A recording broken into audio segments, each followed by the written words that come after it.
Hello friends, welcome to IT Index. आज के video में हम लोग बात करेंगे MPLS के बारे में, मल्टी प्रोटोकॉल लेबल स्विचेस के बारे में डिस्कस करेंगे।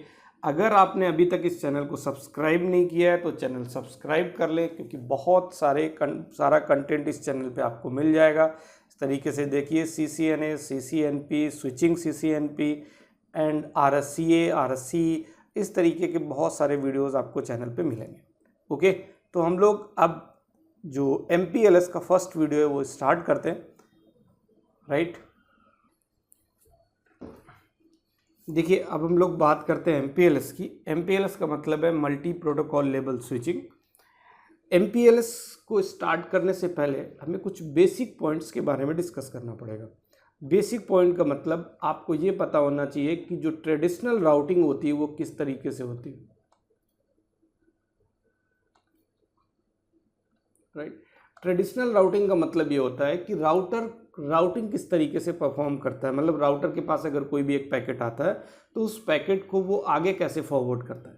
तो अगर मैं बेसिक सी बात करूं तो एक R1, R2, R3, राइट, ये मैंने देख लिया कि 3 राउटर्स आपस में कनेक्ट है। राइट, एक डेस्टिनेशन नेटवर्क है 10.10.10.0/24 और R1 एक पैकेट रिसीव कर रहा है। R1 के पास एक पैकेट आता है और उस पैकेट पे R1 को कैसे पता चलेगा कि डेस्टिनेशन नेटवर्क 10.10.10.0।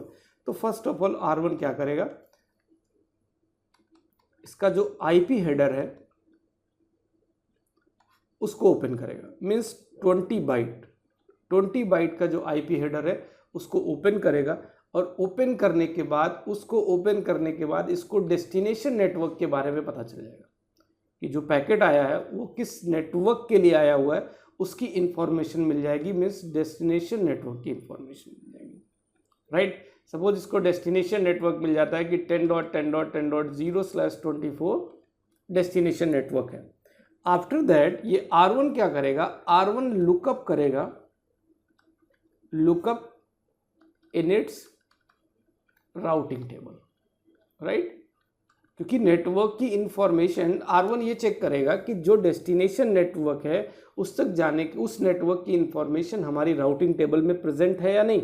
अगर R1 की राउटिंग टेबल में वो नेटवर्क प्रेजेंट होगा तभी R1 उस पैकेट को आगे फॉरवर्ड करेगा, अदरवाइज R1 पैकेट को आगे फॉरवर्ड नहीं करेगा। मतलब R1 अपनी राउटिंग टेबल को लुकअप करेगा, आफ्टर दैट नेटवर्क की इंफॉर्मेशन को चेक करेगा और क्या चेक करेगा, नेक्स्ट हॉप इंफॉर्मेशन को चेक करेगा और एग्जिट इंटरफेस देखेगा कि किस इंटरफेस से उसको एग्जिट करना है। इन सारी इंफॉर्मेशन को लुकअप करने के बाद फाइनली R1 R2 की तरफ इस पैकेट को फॉरवर्ड कर देगा। लेकिन इससे पहले R1 को डेस्टिनेशन नेटवर्क तक जाने के लिए IP हेडर को ओपन करना पड़ा। इट मीन्स आप समझ रहे हो, जैसे सेम प्रोसेस R1 ने की है यही सेम प्रोसेस कौन परफॉर्म करेगा, R2 भी परफॉर्म करेगा। R2 के बाद सेम प्रोसेस R3 परफॉर्म करेगा। इसका मतलब क्या है, जो मेन पॉइंट होता है कि नेटवर्क के अंदर जो स्पीड है वो फास्ट होनी चाहिए। मीन्स डिले इंक्रीज नहीं होना चाहिए। तो बट अगर इस तरीके से आप बात कर रहे हो कि R1 ने IP हेडर ओपन किया, अगेन R2 ने भी ओपन किया, R3 ने भी ओपन किया, तो इस प्रोसेस की वजह से क्या हो रहा है, डिले इंक्रीज हो रहा है। क्या हो रहा है, डिले इंक्रीज हो रहा है। तो इस वजह से डिले इंक्रीज हो रहा है और प्लस IP हेडर अगर R1 ओपन करेगा तो इसका CPU यूटिलाइजेशन भी बढ़ जाएगा, CPU यूटिलाइजेशन भी इंक्रीज करेगा और नेटवर्क के अंदर डेस्टिनेशन नेटवर्क तक जाने के लिए अगर पैकेट को आप भेज रहे हो तो डिले भी इंक्रीज कर जाएगा इस प्रोसेस की वजह से। तो इस प्रोसेस को चेंज करना था। आप ये बोल सकते हो कि इस प्रोसेस के अलावा अगर जो दूसरी प्रोसेस है वो ये प्रोसेस है कि R1 को IP हेडर ओपन करने की जरूरत ना पड़े और R1 डायरेक्टली जो भी पैकेट आया हुआ है वो R2 की तरफ फॉरवर्ड कर दे और R2 R3 की तरफ फॉरवर्ड कर दे। तो इसका मतलब ये हो गया कि R1 को अगर IP हेडर इंफॉर्मेशन ओपन नहीं करता है R1, तो इट मीन्स R1 को नेटवर्क डेस्टिनेशन नेटवर्क की इंफॉर्मेशन भी नहीं पता चलेगी और R1 के पास कोई रिक्वायरमेंट नहीं है कि वो डेस्टिनेशन नेटवर्क को जाने, क्योंकि अगर IP हेडर ओपन किए बगैर R1 R2 को पैकेट फॉरवर्ड कर देता है, इट मीन्स R1 क्या यूज करेगा, MPLS यूज करेगा। R1 पे MPLS इनेबल करना पड़ेगा, R2 पे भी MPLS इनेबल करना पड़ेगा और R3 पे भी MPLS इनेबल करना पड़ेगा। मीन्स आप जो पैकेट को फॉरवर्ड कर रहे हो, जो पैकेट को स्विच कर रहे हो, वो on the basis of IP, on the basis of destination नहीं कर रहे हो। मतलब MPLS के अंदर मैं इतना कहना चाह रहा हूं कि जो ट्रेडिशनल राउटिंग थी उसमें आप जब पैकेट स्विचिंग कर रहे थे, उस पैकेट स्विचिंग जब एक राउटर से दूसरे राउटर से तीसरे राउटर के पास पैकेट फॉरवर्ड कर रहे हो, एट दैट टाइम आपको IP हेडर ओपन करने की जरूरत पड़ रही, डेस्टिनेशन नेटवर्क की इंफॉर्मेशन राउटिंग टेबल के अंदर आपको लुकअप करना पड़ रहा। इन सारी चीज़ों से जो टाइम लग रहा है वो टाइम आपका क्या हो जाएगा, रिड्यूस हो जाएगा, वो टाइम कम हो जाएगा और R1 डायरेक्टली R2 को पैकेट फॉरवर्ड कर देगा on the basis of level, on the basis of level. Okay, तो बाकी डिटेल से बात करेंगे। इट मीन्स जैसे ही हम MPLS यूज करेंगे, R2 के पास 10.10.10.0 नेटवर्क की इंफॉर्मेशन अगर नहीं भी है, फिर भी R2 जो R1 से पैकेट रिसीव किया उसको प्रोसेस कर देगा, उस पैकेट को स्विच कर देगा towards R3 on the basis of level के बेसिस पे उस पैकेट को आगे स्विच कर देगा। तो अब ऑब्वियस सी बात है, अगर समझ में बात आपको आ रही होगी, तो जब IP हेडर उसको ओपन नहीं करना पड़ा, डायरेक्टली लेवल के बेसिस पे R1 ने R2 को, R2 ने R3 को पैकेट को स्विच कर दिया, इट मीन्स जो डिले है वो काफ़ी कम हो जाएगा। मीन्स स्पीड जो है, पैकेट प्रोसेसिंग की जो स्पीड है वो इंक्रीज कर जाएगी, पैकेट फॉरवर्डिंग की जो स्पीड है वो इंक्रीज कर जाएगी। ओके, ये चीज़ क्लियर हो गई। अब हम लोग आगे बात करते हैं। देखिए यहाँ से ट्रेडिशनल राउटिंग तो हमें पता चल गया कि ट्रेडिशनल राउटिंग का क्या रोल था, तो उसको ट्रेडिशनल राउटिंग से बचने के लिए MPLS यूज़ कर रहे हैं। बट MPLS का मैक्सिमम यूज़ कहाँ है? देखिए MPLS जो यूज़ होता है ना, वो यूज़ होता है ISP एंड पे। आप इस बात को ध्यान से समझिए, MPLS यूज़ होता है ISP एंड पे, इंटरनेट सर्विस प्रोवाइडर एंड पे। ओके, क्यों यूज़ होता है? क्योंकि आपको पता है कि ISP एंड पे मोर देन 1000, मैं तो 1000 लिख रहा हूँ, 5000 10,000 प्लस भी डिवाइसेस लगे होते हैं, 1000 प्लस डिवाइसेस लगे हुए हैं ISP एंड पे, राइट। तो उस कंडीशन में जो आपका ट्रैफिक है, जो आपका पैकेट है, वो multiple means more than 500 router से होके पैकेट जाना है। एट दैट टाइम अगर इस तरीके से IP हेडर ओपन होगा, राउटिंग टेबल लुकअप होगी, तो फाइनली डिले काफ़ी इंक्रीज कर जाएगा। इस चीज़ को रिड्यूस करने के लिए MPLS का कॉन्सेप्ट लेके आए, राइट। इस चीज़ को रिड्यूस करने के लिए MPLS का कॉन्सेप्ट लेके आए, क्योंकि ये काफ़ी डिले हो रहा था नेटवर्क के अंदर। ओके, तो आई थिंक आपको एक आइडिया लग गया है कि MPLS का एक्चुअल यूज़ क्या होता है। MPLS से पहले अगर मैं बात करूं, MPLS से पहले अगर हम लोग लेबल की बात ना करें, टैग की बात करें, किसकी बात करें? टैग की। तो टैगिंग जो मेथड MPLS से पहले बात करें तो सिस्को में क्या था? जो सिस्को के अंदर जिन लोगों ने फ्रेम रिले पढ़ा हुआ है, जिन लोगों ने फ्रेम रिले पढ़ा हुआ है, उन लोगों को पता होगा कि यहाँ पे एक टैग के नाम पे फ्रेम रिले के अंदर हम DLCI वैल्यू यूज़ करते थे, डेल्सी वैल्यू यूज़ करते थे, राइट। ध्यान होगा अगर कुछ लोगों को, मैं फ्रेम रिले का एक छोटा सा आइडिया देता हूँ तो आपको पता चल जाएगा। जो फ्रेम रिले था वो भी आपका लेबल स्विचिंग ही थी, बट उसको उस समय क्या बोलते थे? Tagging, right. किस तरीके से फ्रेम रिले का इस तरीके से नेटवर्क होता था कि ये एक FR स्विच होता था, फ्रेम रिले स्विच, ये आपका HO है, हेड ऑफिस, और कुछ मल्टी ब्रांच ऑफिसेज है। ये आपका एक ब्रांच ऑफिस है, ये दूसरा ब्रांच ऑफिस है 2, राइट। इस तरीके से ब्रांच ऑफिसेज है। HO आपका सपोज मान लेते हैं कानपुर है, ये आपका दिल्ली है, ये आपका US है। तो इस तरीके से मल्टीपल ब्रांचेस से आपने अपने HO को कनेक्ट कर दिया with help of service provider. Service provider and पे जो क्या यूज़ हो रहा था, वहाँ पे फ्रेम रिले स्विच हो रहा है यूज़, राइट। तो जिनको पता होगा उन्हें ये पता था कि अगर मैं HO से ब्रांच ऑफिस के बीच की बात करूँ तो यहाँ पे एक वर्चुअल लिंक क्रिएट करते हैं, राइट। और इधर से सपोज HO का एक US ब्रांच ऑफिस के साथ वर्चुअल लिंक क्रिएट किया। जो भी वर्चुअल लिंक क्रिएट कर रहे होते हैं उसमें क्या यूज़ करते हैं? DLCI वैल्यू यूज़ करते हैं, डेल्सी वैल्यू, राइट। सपोज मान लेते हैं इधर DLCI 100 है और इधर DLCI 200 है। अब फ्रेम रिले क्या करेगा? जैसे ही मैं इधर से इंफॉर्मेशन भेजूंगा वाया ISP में अपनी ब्रांच के साथ कनेक्ट करूंगा, तो फ्रेम रिले जो स्विच होगा उस पर ये सेट होता है कि 100 DLCI टू 200 DLCI आपको ट्रैफिक कैसे फॉरवर्ड करना है। तो इट मीन्स जैसे ही मैंने अपने हेड ऑफिस से अपने पैकेट को FR स्विच के पास फॉरवर्ड किया, FR स्विच ने हमारा जो पैकेट था वो कंप्लीटली इनकैप्सुलेट था, राइट। मीन्स सोर्स और डेस्टिनेशन, ये जो इन्फॉर्मेशन एंड डेटा इन्फॉर्मेशन, ये सारा कुछ क्या था, इनकैप्सुलेशन था। इसके साथ केवल और केवल डेलसी वैल्यू अटैच थी, DLCI वैल्यू अटैच थी, सपोज 100। तो ये जो DLCI वैल्यू थी यही एक टैग था, राइट। ये क्या था, एक टैग। तो इस टैग के बेसिस पे आपका जो ISP है, जो फ्रेम रिले स्विच पे ये डिसीजन लिया जाता था कि जो 100 डेलसी से जो भी पैकेट आए हुए हैं उसको आपको 200 पे फॉरवर्ड करना है, राइट। इस तरीके से, तो इसको बोलते थे लेयर 2 टैगिंग। इसको क्या बोलते थे, लेयर 2 टैगिंग। ये जो लेबल है, लेबल की हम लोग बात कर रहे हैं, तो ये लेबल का मतलब है just like tagging, but difference क्या है compare to frame relay and MPLS। तो आप ऐसा बोलिए कि जो फ्रेम रिले है वो केवल और केवल लेयर 2 टैगिंग को सपोर्ट करता था, इसलिए बहुत ज़्यादा सक्सेस नहीं हुआ, राइट। जो MPLS है इसमें layer 2 and layer 3 both tagging को सपोर्ट करता है, राइट। तो इसका MPLS आप समझ में आ रहा है कि MPLS लेयर 3 पे भी सपोर्ट करता है, लेयर 2 पे भी सपोर्ट करता है। दोनों के लिए MPLS मेथड हम यूज़ कर सकते हैं पैकेट्स को फॉरवर्ड करने के लिए, राइट। तो उस कंडीशन में फ्रेम रिले का फिर यूज़ नहीं होता। आज की डेट में फ्रेम रिले यूज़ नहीं होता है, क्या यूज़ करते हैं, MPLS यूज़ करते हैं। तो बेसिक सा डिफरेंस इतना आ गया कि MPLS इसलिए यूज़ करते हैं क्योंकि यहाँ पे लेयर 2 एंड लेयर 3 टैगिंग दोनों को सपोर्ट करता है। और जो फ्रेम रिले कोई आपसे क्वेश्चन कर लेता है रिलेटेड टू फ्रेम रिले, तो आप बोल सकते हो वो लेयर 2 टैगिंग को सपोर्ट करता था, ओके। और लेयर 2 टैगिंग के अंदर फ्रेम रिले में जो डेलसी वैल्यू होती थी वो एज ए टैग वैल्यू काम करती थी, राइट। क्योंकि जो आपका पैकेट होता था वो कंप्लीटली इनकैप्सुलेट होता था, उसको ओपन करने की जरूरत ISP को नहीं थी। वो डायरेक्टली डेलसी वैल्यू के बेसिस पे आपका जो पैकेट था वो डेस्टिनेशन जो भी आपका ब्रांच है उसमें फॉरवर्ड कर देता था, राइट। आपको रीचेबिलिटी प्रोवाइड कर देता था, राइट। तो ये डिफरेंस आपको बेसिक समझ में आया।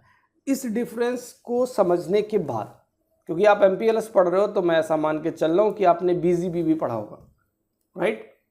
अगर आप MPLS कर रहे हो तो मैं ऐसा कुछ मान के चल रहा हूँ कि आपने BGP भी पढ़ा होगा, राइट। तो अगर नहीं पढ़ा हुआ तो आपको BGP करना चाहिए, क्योंकि BGP के बाद आपको MPLS स्टार्ट करना चाहिए, ओके। तो देखिए BGP की बात अगर मैं करूं, बॉर्डर गेटवे प्रोटोकॉल, तो BGP में हम लोगों को ये पता है बेसिकली मैं एक टोपोलॉजी क्रिएट करता हूं। आप उसके अकॉर्डिंग आप समझोगे तो चीज़ें अच्छे से समझ में आएंगी। Suppose this is R1, this is R2, this is R3 and this is R4, right. R1 is connected with R2, R2, R3, R3, R4। मान लेते हैं कि आपने क्या किया कि R1 एंड R4 के बीच में एक नेबरशिप क्रिएट की। R1 एंड R4 के बीच में क्या कर दिया, एक नेबरशिप क्रिएट कर ली, BGP नेबरशिप क्रिएट की। किसके किसके बीच में, R1 and R4, BGP neighbour बना दिया। लेकिन आपको यह पता होना चाहिए कि जब आप BGP नेबर, क्योंकि BGP है इसलिए आप कौन सी नेबरशिप बना सकते हो, स्टैटिक नेबरशिप बनाओगे। डायनेमिक नेबरशिप की कोई बात नहीं हो रही, क्योंकि हम बात किसकी कर रहे हैं, BGP की कर रहे हैं। इसलिए मैंने R1 और R4 के बीच में एक स्टैटिक नेबरशिप क्रिएट कर दी। अब मैं R1 से एक पैकेट को प्रोसेस कराना चाह रहा हूं, स्विच कराना चाह रहा हूं कि R1 to R2, R2 to R3, R3 to R4, BGP की बात कर रहा हूं।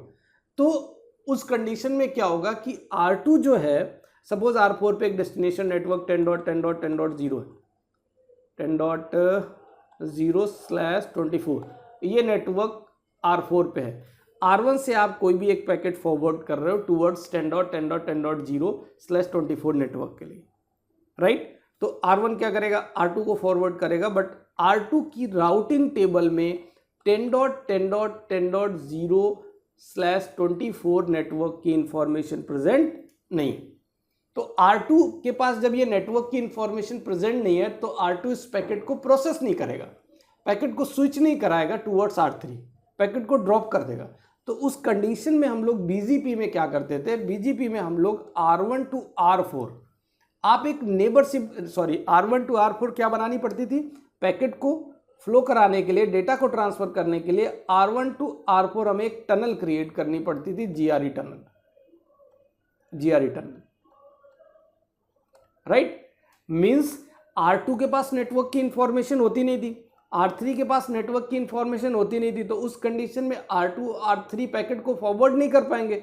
तो उसके लिए मुझे R1 एंड R4 के पास बीच में BGP नेबरशिप क्रिएट करने के बाद एक GRE टनल क्रिएट करनी पड़ती थी, जिसके थ्रू मैं R1 एंड R4 से कनेक्टेड नेटवर्क जो भी होते थे R1 एंड R4 में, उन नेटवर्क्स के बीच में कम्युनिकेशन इजिली करवा सकता था, राइट। बट अगर मैं अभी बात करूं MPLS की, राइट, समझिएगा ध्यान से इस चीज को, यहाँ पे रिलेट करके चीजों को देखोगे तो आपको अच्छे से और समझ में आएगा। MPLS की अगर मैं बात करूं तो इधर मान के चलते हैं कि GRE टनल नहीं बनेगी, ओके, हटा दीजिए GRE tunnel. R1 and R4 के बीच में आपने नेबरशिप क्रिएट कर दी, और नेबरशिप क्रिएट करने के बाद में आपने सभी राउटर पे क्या इनेबल कर दिया, MPLS। तो अब आपको ये पता चल गया R2 को, अगर R2 राउटर पे MPLS इनेबल है तो R2 राउटर जो भी पैकेट रिसीव करेगा वो आगे फॉरवर्ड कर देगा on the basis of label, मतलब R2 राउटर केवल और केवल लेबल नंबर चेक करेगा, राइट। इसके अलावा IP हेडर को ओपन करके नहीं देखेगा, और जब R2 राउटर IP हेडर नहीं ओपन करेगा तो उसको डेस्टिनेशन नेटवर्क से कोई मतलब नहीं है, राइट। तो it means R2 on the basis of label packet को प्रोसेस कर देगा, पैकेट को फॉरवर्ड कर देगा टूवर्ड्स R3 भी सेम, क्योंकि MPLS इनेबल है, on the basis of label R3 भी फॉरवर्ड कर देगा टूवर्ड्स R4, ओके। इस तरीके से R1 से R4 के बीच में आप रीचेबिलिटी प्रोवाइड कर लोगे, पैकेट डेटा को फ्लो कर पाओगे easily with help of MPLS, right. तो मैं अभी तक आपको केवल इतना बता रहा था कि MPLS का एक्चुअल यूज कहां पे होता है, उसकी एक्चुअल रिक्वायरमेंट क्या है MPLS की।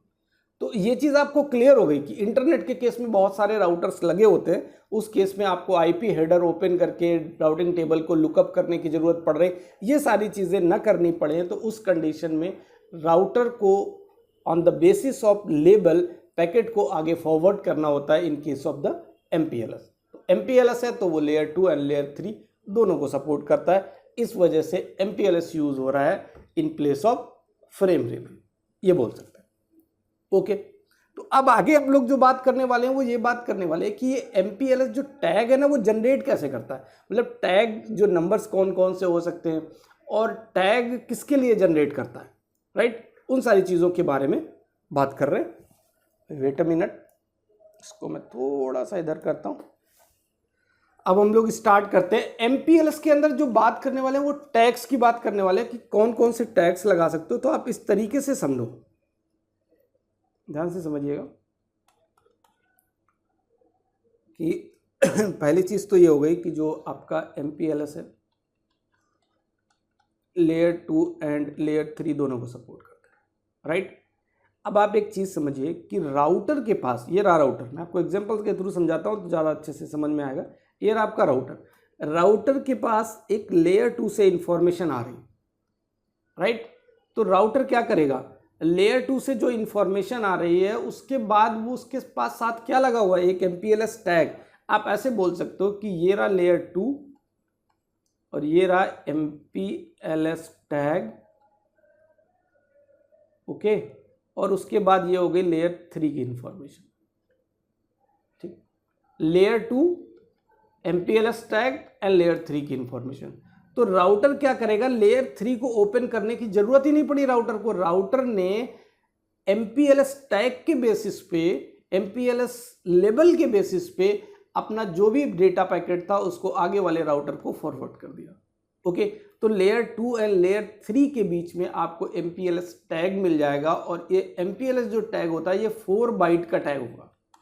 ये टोटल कितने बाइट का टैग होगा, 4 बाइट का टैग होगा। आप इतना समझिए कि 0 to 15 आपका रिजर्व रहता है, और 16 के आगे जो नंबर है वो आप एज ए टैग प्रोवाइड कर सकते हो, राउटर जनरेट करेगा, ठीक है। तो टोटल नंबर ऑफ टैग्स आप कितने लगा सकते हो, तो आप इसको काउंट कर लीजिए, 2 to the power 20 को आप कैलकुलेट कर लीजिएगा, इसके अकॉर्डिंग इतने नंबर ऑफ टैग्स जनरेट हो जाएंगे, जनरेट कर सकते हैं, ठीक है। अब एक चीज़ और समझिए, यहाँ पे समझने की ज़रूरत है कि राउटर जो है वो टैग किसके लिए जनरेट करेगा। मतलब राउटर पे जैसे ही हम MPLS इनेबल करेंगे और इनेबल करने के बाद राउटर पे अगर टोटल नंबर ऑफ प्रीफिक्स, बात समझिएगा, total number of prefix means network 5 है, तो राउटर टोटल लेबल कितने बनाएगा, तो राउटर 5 लेवल जनरेट करेगा। मतलब एवरी प्रीफिक्स अगर 10.10.10.0/24, 10.10.11.0/24, 192.168.10.0/24, इसका मतलब ये है कि राउटर पे जैसे ही मैं MPLS इनेबल करूंगा, ध्यान से समझिएगा बात, MPLS इनेबल करते एक इस नेटवर्क के लिए टैग क्रिएट करेगा, एक इस नेटवर्क के लिए टैग क्रिएट करेगा और एक इस नेटवर्क के लिए टैग क्रिएट करेगा, राइट। मीन्स जितने नंबर ऑफ प्रीफिक्स होंगे उतने नंबर ऑफ टैग्स होंगे। इस बात को ध्यान से समझिए। मतलब जितने टोटल नंबर ऑफ नेटवर्क्स की इंफॉर्मेशन राउटर पे प्रेजेंट है, जितने नंबर ऑफ प्रीफिक्स की इंफॉर्मेशन प्रेजेंट है, उतने टोटल नंबर ऑफ टैग्स होंगे। हर नेटवर्क का अलग एक टैग होगा, अलग एक लेबल होगा।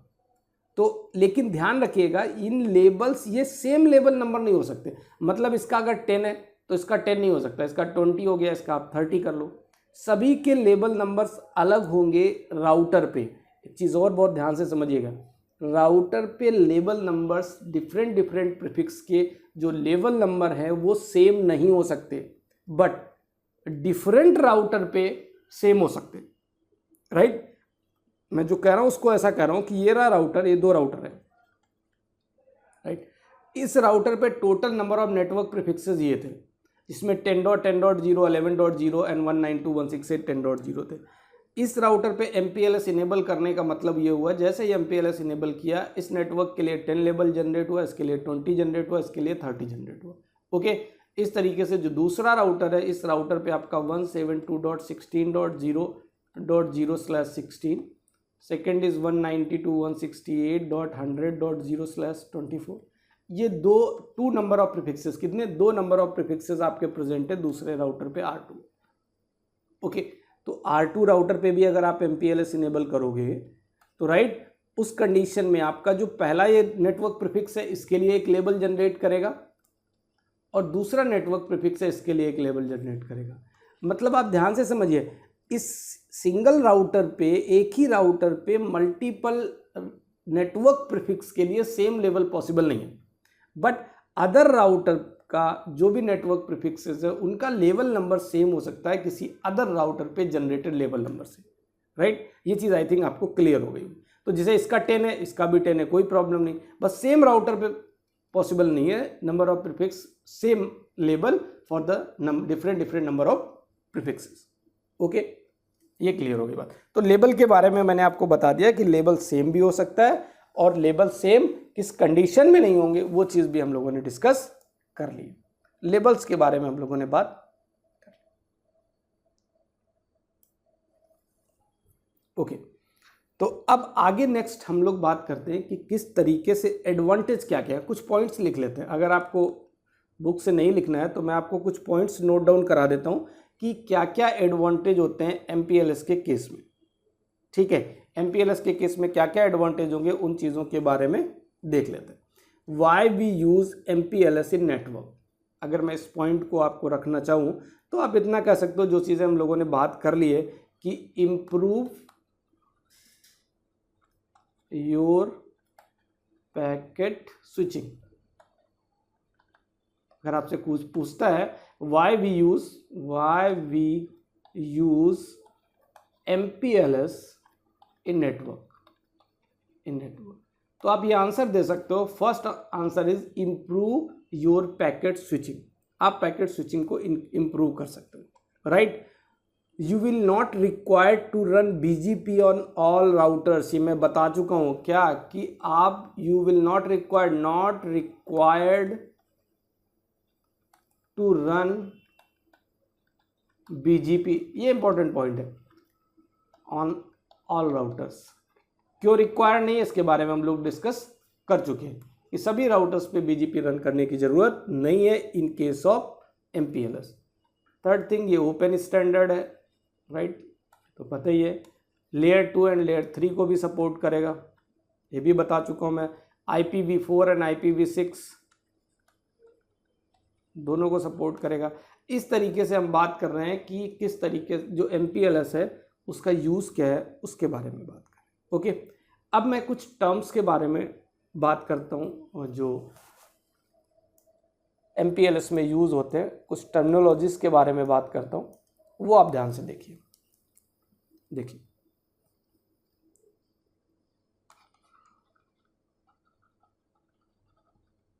टर्मिनोलॉजीज के बारे में मैं बात कर रहा हूँ।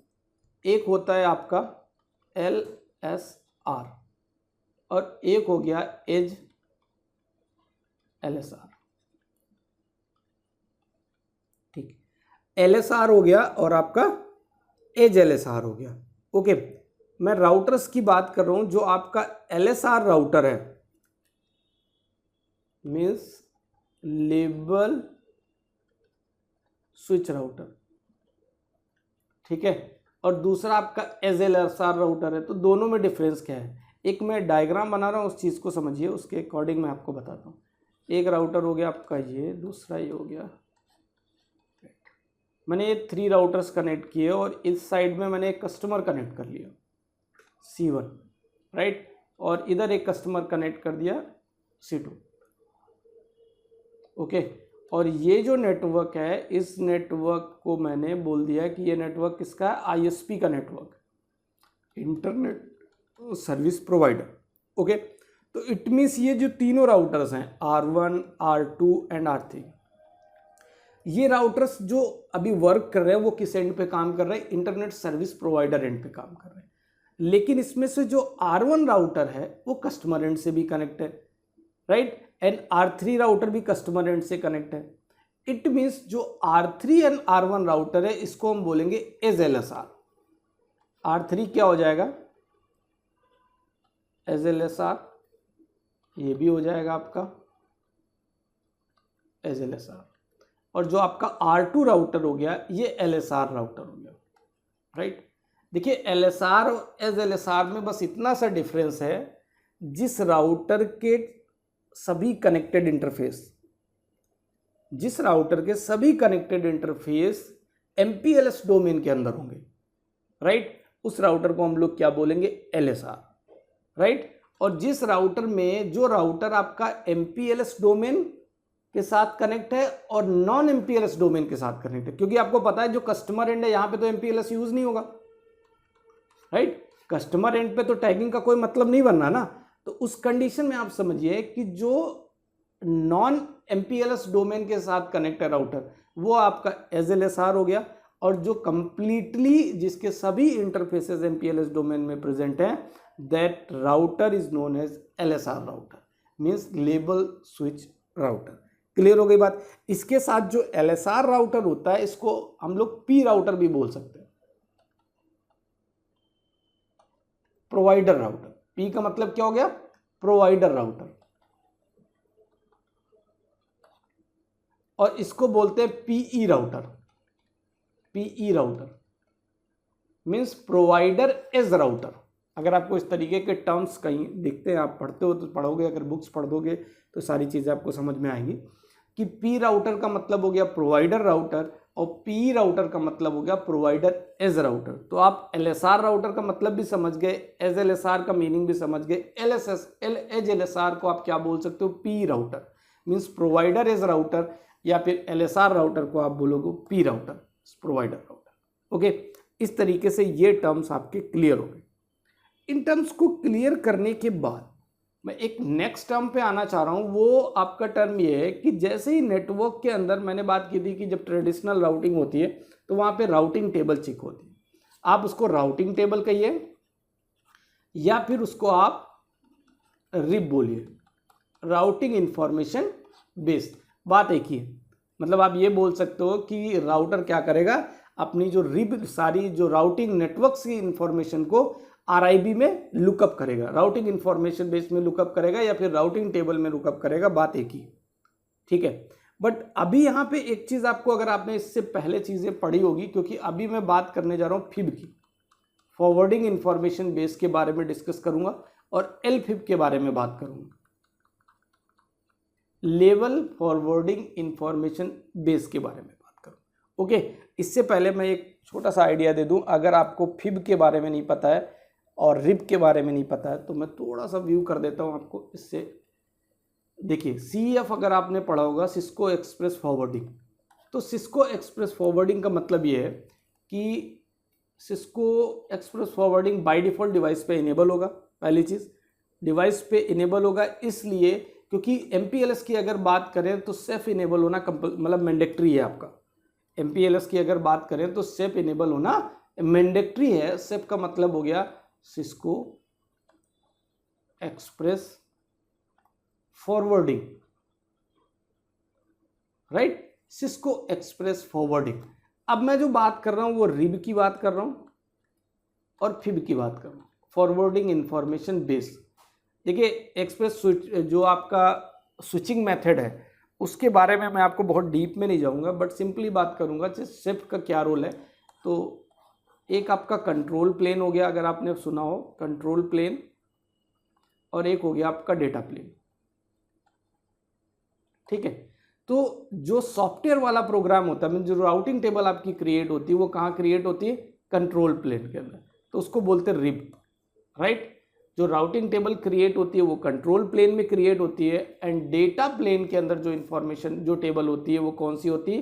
Fib, forwarding information base. मैं क्यों बता रहा हूँ इसको? क्योंकि अभी मैं आपको जो आगे एक्सप्लेन करूँगा वो मैं ये बताने वाला हूँ कि MPLS में किस तरीके से टैग जनरेट होते हैं और वो प्रोसेस क्या होती है पूरी, राइट। तो देखिए, राउटिंग इंफॉर्मेशन बेस का मतलब ये हो गया कि आपका कंट्रोल प्लेन सॉफ्टवेयर हो गया, सॉफ्टवेयर के थ्रू ऑपरेट होता है, तो सॉफ्टवेयर बेस है। सॉफ्टवेयर बेस की होने की वजह से आपको जो राउटिंग टेबल क्रिएट होगी वो कंट्रोल प्लेन में क्रिएट होगी। सेफ इनेबल होने की वजह से, सिस्को एक्सप्रेस फॉरवर्डिंग इनेबल होने की वजह से जो RIB है, रिब की इंफॉर्मेशन कॉपी हो जाएगी और वो इंफॉर्मेशन कहाँ जाएगी? फिब में। वो इंफॉर्मेशन कहाँ जाएगी? फिब में। फिब में इंफॉर्मेशन इसलिए पहले से ये प्रोसेस कर लेते हैं क्योंकि राउटर जब भी डेटा को फॉरवर्ड करे तो फॉरवर्ड करते समय उसको कंट्रोल प्लेन को चेक करने की जरूरत ना पड़े, डायरेक्टली फिब से उसको राउटिंग की इंफॉर्मेशन मिल जाएगी और डेटा पैकेट को आगे फॉरवर्ड कर देंगे। ओके, तभी इसको बोलते हैं सिस्को एक्सप्रेस फॉरवर्डिंग। तो मैं शॉर्ट में थोड़ा सा बताना चाह रहा था कि रिब और फिब का मतलब क्या है, आप इतना समझिए। अगर आपको बहुत नहीं पता तो इतना समझिए, रिब का मतलब है राउटिंग टेबल और फिब का मतलब है सेफ इनेबल होने की वजह से रिब की इंफॉर्मेशन को कॉपी करके डेटा प्लेन में रखा गया in form of fib, forwarding information base table create कर दिए। किसने क्रिएट कर दिए? सेफ ने क्रिएट कर दिए। ओके, क्योंकि जब MPLS में हम लोग बात करेंगे तो MPLS में जब भी राउटर इंफॉर्मेशन को चेक करेगा, जब भी राउटर लेबल्स को चेक करेगा तो वो LFIB में चेक करेगा, LFIB में लेबल, ठीक है, LFIB के अंदर चेक करेगा, फॉरवर्डिंग इंफॉर्मेशन बेस में।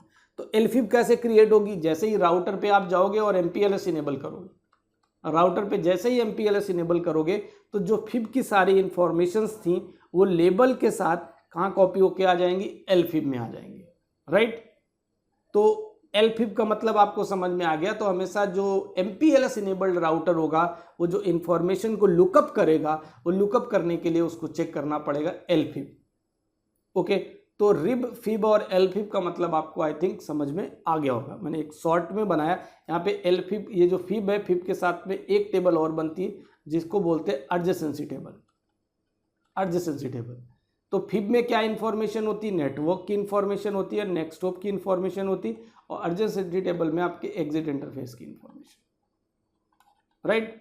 मैं बहुत डीप में नहीं जाना चाह रहा इसमें, तो बेसिकली मैंने इतना आपको बता दिया कि रिब, फिब और LFIB का क्या मीनिंग है। ओके, तो इस तरीके से MPLS कैसे काम करता है हम लोगों ने इस पॉइंट पे डिस्कस कर लिया बेसिकली। अब जो नेक्स्ट डिस्कस करने वाले हम लोग, वो नेक्स्ट पॉइंट पे हम लोग ये बात करेंगे कि किस तरीके से राउटर लेबल्स को क्रिएट करता है, लेबल जनरेट कैसे करता है, राइट। आउटगोइंग लेबल के बारे में बात करेंगे, लोकल लेबल्स के बारे में बात करेंगे। ओके, एंड फाइनली ये भी चेक करेंगे कि router on the basis of labels, जो MPLS डोमेन है, उस MPLS डोमेन के अंदर लेबल्स के बेसिस पे राउटर डेटा को आगे फॉरवर्ड करेगा, बट फाइनली जब डेटा डेस्टिनेशन पॉइंट पे जाएगा, तो डेस्टिनेशन पॉइंट जब कस्टमर एंड पे आएगा तो उस कंडीशन में क्या होगा, आईपी हेडर ओपन करना पड़ेगा, क्योंकि अब राउटर जब अगर उसको इधर C2 मींस कस्टमर को पैकेट फॉरवर्ड करना है, डेटा पैकेट फॉरवर्ड करना है, तो इस एंड पे आईपी हेडर ओपन किया जाएगा। क्योंकि आईपी हेडर ओपन किए बगैर जब तक आप आईपी हेडर ओपन नहीं करोगे तो आपको डेस्टिनेशन नेटवर्क की इंफॉर्मेशन नहीं मिल पाएगी, डेस्टिनेशन एड्रेस की इंफॉर्मेशन नहीं मिल पाएगी। तो उस चीज़ के बारे में डिस्कस करेंगे कि लेबल जनरेट कैसे होंगे और फाइनली आईपी हेडर कैसे ओपन होगा, किस एंड पे आईपी हेडर ओपन होगा। आप ये समझिए जिस एंड पे कस्टमर कनेक्ट होगा उसी राउटर पे आईपी हेडर ओपन होगा, अदरवाइज बाकी किसी भी राउटर पे आईपी हेडर ओपन नहीं होगा।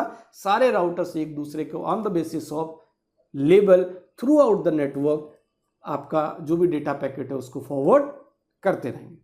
ओके, करते हैं, राइट। नेक्स्ट वीडियो में हम लोग इन सारी चीज़ों के बारे में डिटेल, क्योंकि वीडियो काफ़ी बड़ा हो जाएगा, तो नेक्स्ट वीडियो में हम लोग इस बारे में बात करेंगे कि राउटर किस तरीके से MPLS जो लेबल है उसको जनरेट करता है, आउटगोइंग लेवल्स क्या होंगे, इनकमिंग लेवल्स क्या होंगे, LFIP को किस तरीके से लुकअप करेंगे, और अगर राउटर पे टैग्ड और अनटैग्ड की अगर हम बात कर रहे हैं कि अनलेबल्ड पैकेट है तो वो लुकअप कहाँ करेगा, किस टेबल के अंदर लुकअप करेगा, और अगर लेबल्ड पैकेट है तो वो किस टेबल में लुकअप करेगा, इन सारी चीज़ों के बारे में डिस्कस करेंगे हम लोग नेक्स्ट वीडियो के अंदर। ओके, तो thank you so much and thanks for watching this video.